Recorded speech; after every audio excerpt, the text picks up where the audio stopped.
What's up mga kapengyo? Ayun, ka-account lang namin ni Taka. At ngayong hapon ay ilalabas na namin yung motor ni Utol. So, hindi natin makakasama si Utol kasi may OT siya mga kapengyo. Hindi siya pinayagan din na hindi mag-OT, kaya ako na lang yung sumama kay Taka para kuhanin yung motor niya. So, samahan nyo kami mga kapengyo. Pero bago tayo pumunta dun sa motor ay ililibre muna natin to si Taka kasi pasasalamat sa ano niya, sa walang sawa niyang pagtulong sa amin, lalo na sa aming mga Pilipino at lalong lalo na sa aming magkapatid. Yan, lagi siyang nandyan mga kapengyo para tulungan kami. Yan. So traffic yan kasi alas 5 mga kapengyo, out ng mga trabahador. Ayun o ang bait niyan. So samahan nyo kami mga kapengyo, let's go. At ayan mga kapengyo, malapit na kami sa sa paglilibrehan ko kay Taka kasi hindi ko naman kabisado dito sa Yanlin mga kapengyo. Kabisado niya yung mga restaurant dito na pwede namin kainan.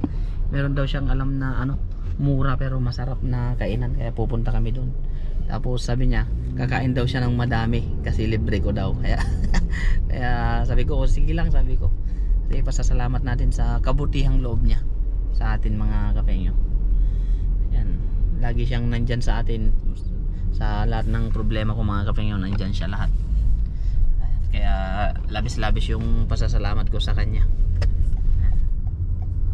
Kway tao lama? Tao na. Oh, yan, nakarating na daw kami mga kapengyo. Ayun oh. Papark muna kami dito sa Tenali. Chemen sa Homen. Doon daw sa likod. Homen, sabi ng mga kapengyo. Homen daw sa likod. Chemen sa harap. Chemen, Homen. So ayan, nakarating na nga tayo mga kapengyo. Bababa na tayo. Oops. Nida pao na chima. Kaya. Pao pisang. Ay, yan oh. Ay, Diyos ko Lord. So yan, pangarap kasi ni Utol yung magkaroon ng motor dito sa Taiwan mga kapengyo. At sabi ko naman sa kanya pwede siyang kumuha kasi ang kontrata naman dito sa Taiwan ay 12 years. Kaya sulit naman niya yung paggamit. Tapos kapag nagustuhan pa siya ng amo, pwede pa siyang ma-permanent residence. Kaya napakaganda rin magkaroon ng motor dito sa Taiwan mga kapengyo. Ako kasi pagtsatsagaan ko na lang yung luma ko, yung 17 years. Pero kung may bibili, ibibenta na natin mga kapengyo. Aangkas na lang tayo kay Utol. Kasi 2 years na lang ako dito sa Taiwan mga kapengyo. Kaya pagtsagaan natin yung motor ko na malupit.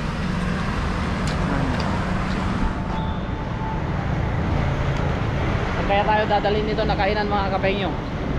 Sana masarap para naman masulit niya yung libre natin sa kanya. Oh, 37,000. Yun o. Diyan pala tayo sa loob. Oops. Dito tayo. Taka woman pang pen o. Taka pang pen o. Pang pen. Napin. Wow. Oh.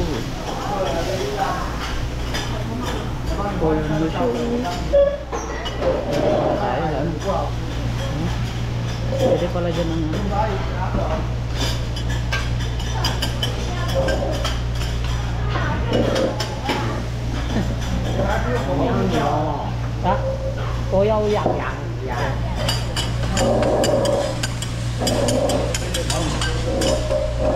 kawoy niyaw nagtang ma. 汤好啊。 Ito mga kapatid. 这两个可以折价吗？没关系。 Tuga. 可以点了，对不对？ Pupunti daw na sa iyo ngayon. Nagluluto lang sila sa ano mga kape nyo. 你那个羊肉要辣吗？ Yaw.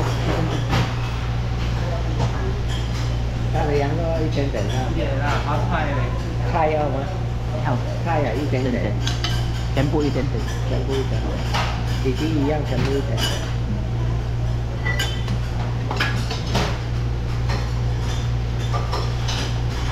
Yummy. Ano? Niluluto lang nila dyan sa ano mga kape nyo dito sa flat bar. Sobrang init niyan. Sarap.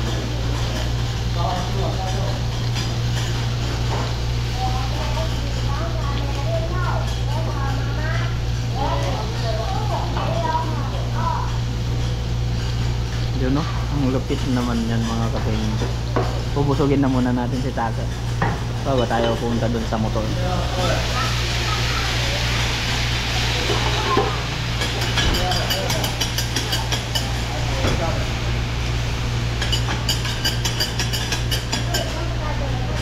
Luto na agad. Yun o, half cook mga kape nyo.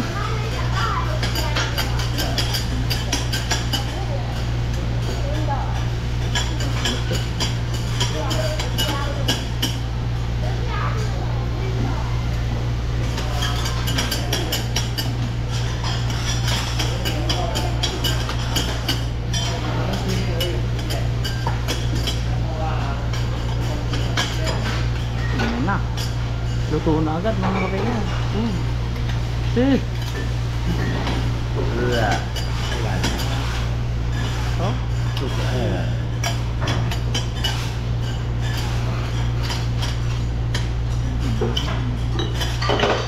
Yun o. Pinalagyan ko ng sili yung akin mga kape nyo kaya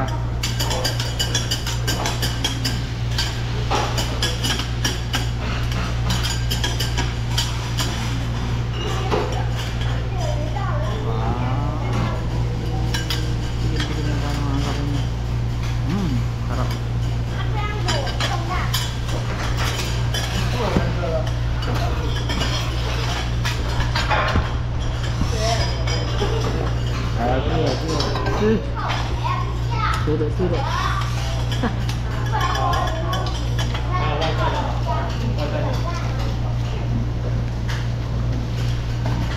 Kain tayo mga kape, tikman natin itong masarap. Toge. Sobrang lasa ng ano nila.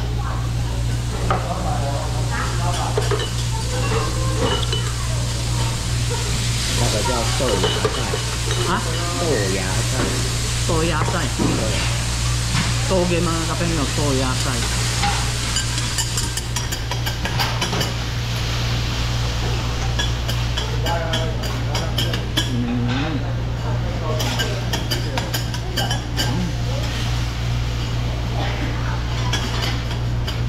Harap.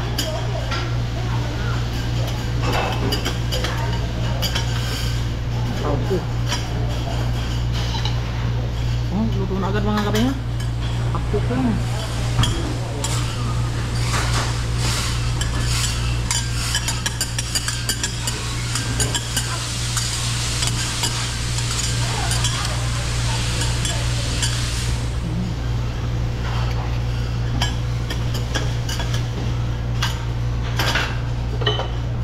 Meron pang isa mga kape nyo. Meron pang isa.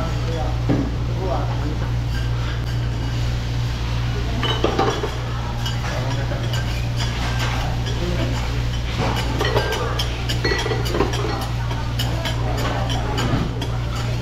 Meron pang karne.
Sila magluto mga kapengyo.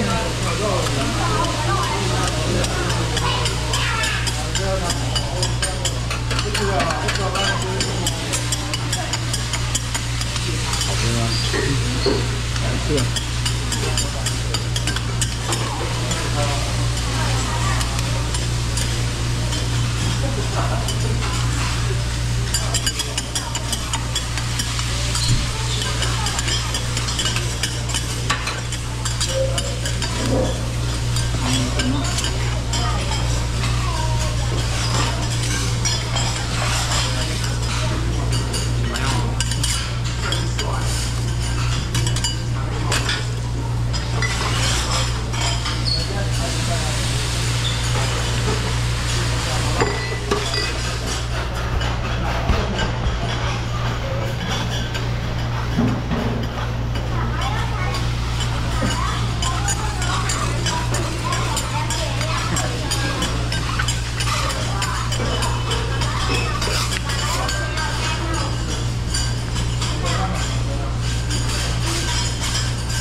如果我卸就可以啊，没有写说没办法。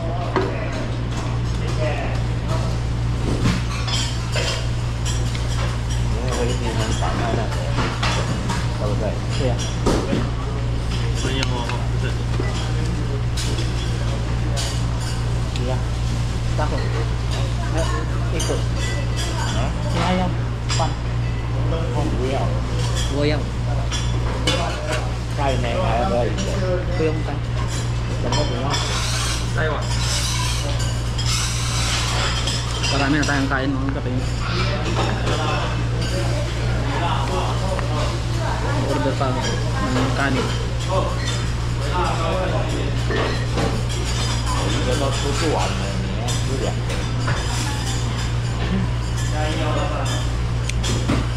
Sarap.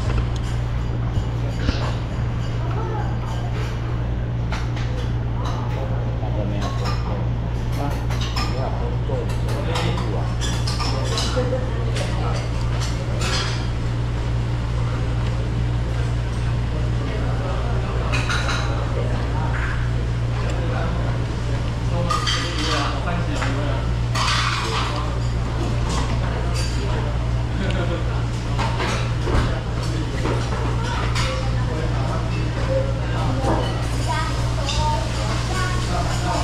bago na ito.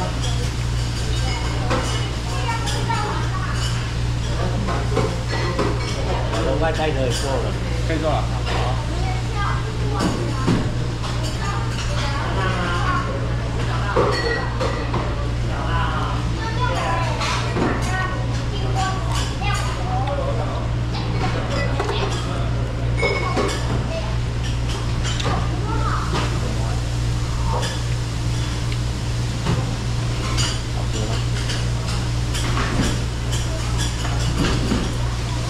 Mag-take out din tayo mga kapengyo. Para kay utol.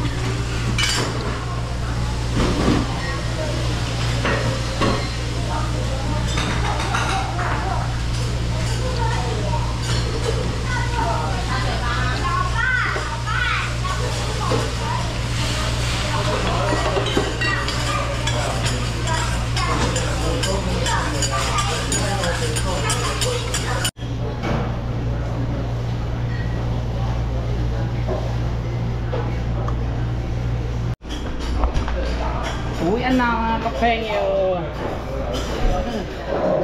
Pero may take out pa kami.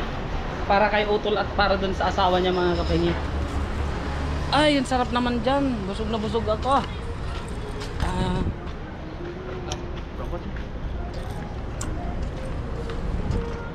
Ay, thank you Lord. Nabusog. Papa ma. Bảo bảo á. Busog daw siya. So ayan mga kafengyo, papunta na kami doon sa motor, sa pagkukuhanan natin ng motor ni Utol.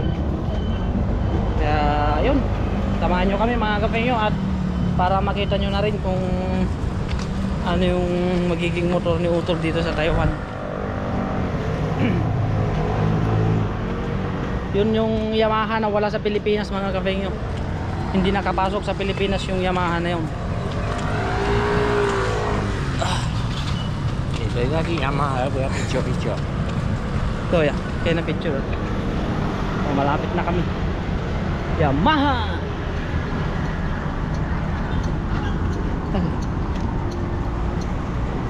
Kapait eh oh. Mabait mo sa ako eh.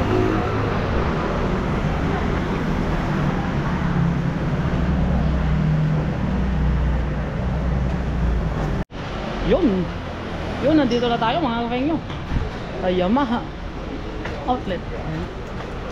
Para na kaya yung ating ano dito.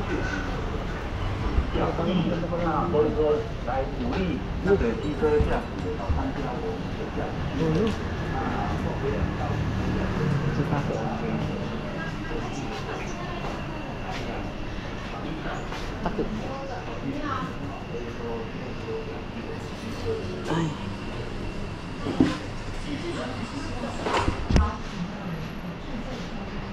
Bayad tayo ng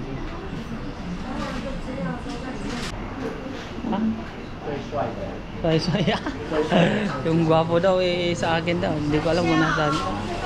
Ha? Saka? Saan na kaya yun? Saan kaya naglagi yun? Motor na mga kapatid. Ito ata eh. Blue yung hanap ko parang. Ay ito! Ito siguro yun. May camera siya. Ay may camera na rin ito isa eh. 有2台才一个， Saan kaya? 这台，这个吗？对，哦，这台你的，要不要零食在这里？你的，啊，对啊。这边，这台，等一下下交车，好不好？好。等一下mga kapatid. 刚好有客人，先等一下。 Oh. Oh, isa lang yung camera niya.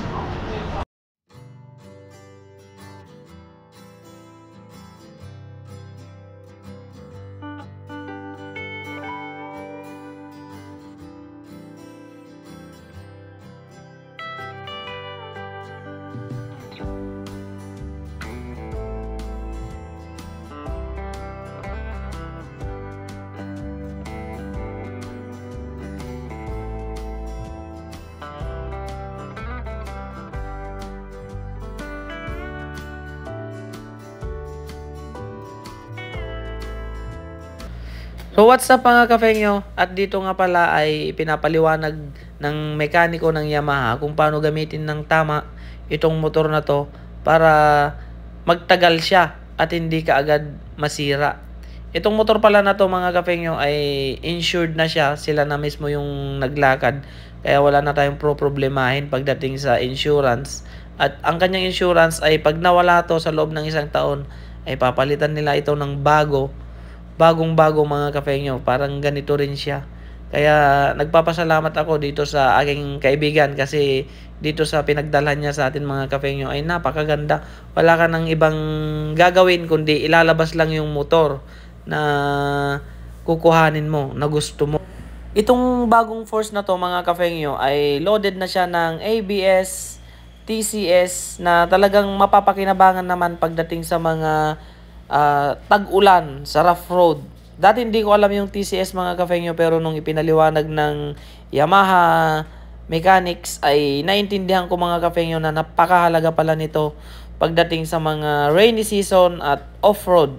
So ayan mga kafengyo, sana ay panoorin nyo pa rin ito dahil sa dulo ng video ito ay makikita nyo yung kabuuan ng ating motor para makita nyo na rin mga kafengyo kung bakit ba hindi nakapasok ang Yamaha na to sa Pilipinas, dahil ang Yamaha na to ay napakaganda at talagang magugustuhan to ng mga kababayan nating Pilipino dahil sa angkin niyang kagandahan. So panoorin nyo po to mga kafengyo.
At ito pala mga kafengyo, ay meron na siyang yung ano radiator para pagdating sa long rides, kung mamasyal tayo dun sa mga ano malalayong lugar sa bundok ng Taiwan, ay kayang-kaya niya, hindi masyadong mag-iinit yung kanyang makina.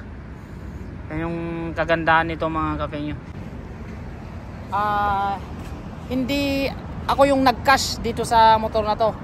Kung baga mga kafengyo, dito pala sa Taiwan, pag kukuha ka ng motor ay dadaan lahat sila sa bangko nila. Kung baga ang mangyayari, yung bangko yung magkakas dun sa mismong kukuhanan natin ng motor, tapos tayo yung magbabayad sa bangko nila. Bali yun pala mga kafengyo, kaya ganun pala yung proseso ng pagkuha ng motor dito na ganito, motor dito sa Taiwan, ay para maiwasan pala yung mataas na percent. Kung baga ito mga kafengyo, kung kukuhanin natin, ikakas natin mismo dun sa mismong may-ari ng motor, ay malaki yung magiging tutubuin nung may-ari ng motor. Pero dahil nakakonekta lahat sila sa bangko mga kafengyo, ay wala tayong binayaran na percent niya. Kung ano yung presyo niya paglabas, yun pa rin yung presyo niya, na daan-daan naman nating babayaran doon sa bangko. Manual niya, hindi siya keyless, pero pagdating mo doon, meron siyang ABS. Yan mga kafengyo, meron din siyang TCS. Kung makikita nyo, ito yung TCS nya. Tapos meron din siyang camera mga kafengyo. Yung kagandahan dito kasi meron siyang camera. Yan, front at back po yung camera nya, na talagang in-install po nila to kasi for safety. Kung halimbawa walang CCTV at wag naman sana may makabangga sa'yo, ay meron silang makikita kung sino yung may kasalanan talaga. At pwede rin natin gamitin yan sa pagbablog mga kafengyo, kasi nandito yung monitor niya sa loob. Ito yung monitor niya. Yan yung monitor niya. Tapos ang laki ng ano niya, kasi kasya yung isang helmet. Meron pa tayong mga ano dyan.